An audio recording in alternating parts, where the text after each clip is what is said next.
Alright, comic book lovers, and welcome back to the channel. And with this review is on the much anticipated Gunslinger Spawn number 4. So I've been looking forward to this issue for a while because it marks the return of the Clown.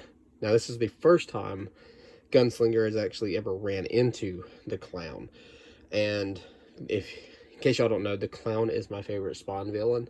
Then it would be Jason Wynn. But yeah, so this issue is pretty much all about the Clown trying to talk Gunslinger into like joining his cause, and he is the only one that can clearly get Gunslinger back to his timeline.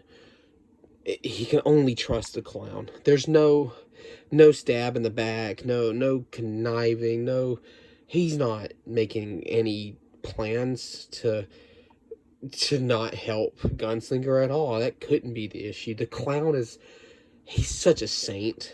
He's just a saint. He's the hero of our story, not Spawn or Gunslinger. Just my boy the Clown. Anyways, let's actually get in. So this one is the script and plot is by Todd McFarlane. The art is by Brett Booth, who, again, I recommend y'all go follow on Twitter if y'all want to see some more artwork that he does. So, starts off with the encounter. Here we are. He's staring down the Clown. Clown's all like, "Look at me, I'm a fat man who the Clown."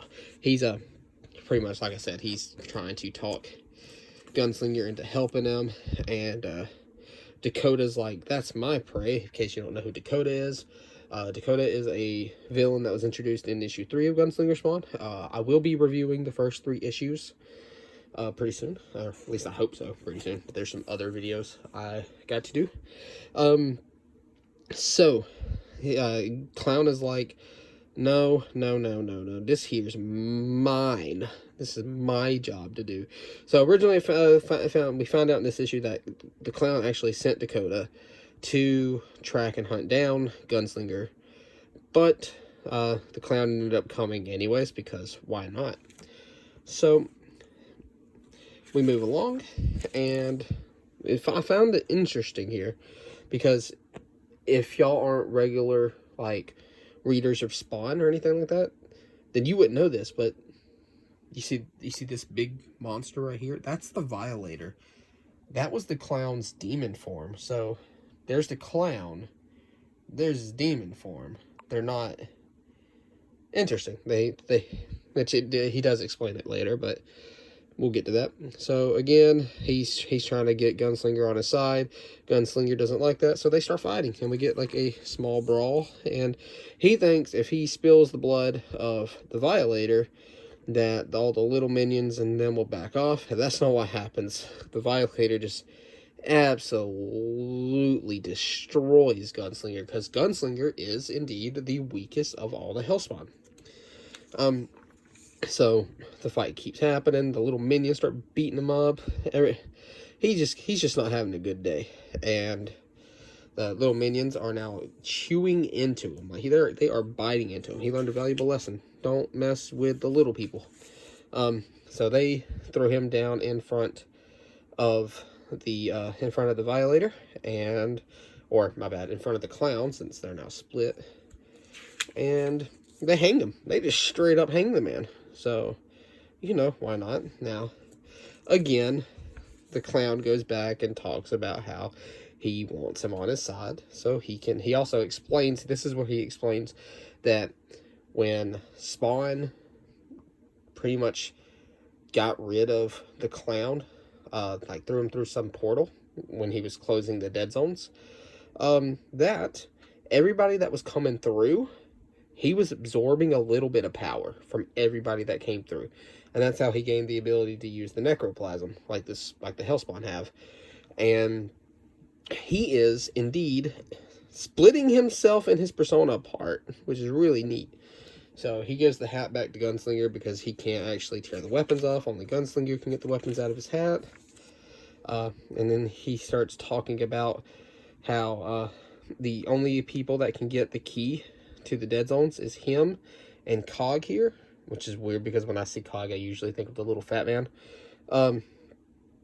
And Cog would rather just, you know, kill himself than give Gunslinger the key to the dead zones. So, again, Clown still wants him on his side, talking him into it.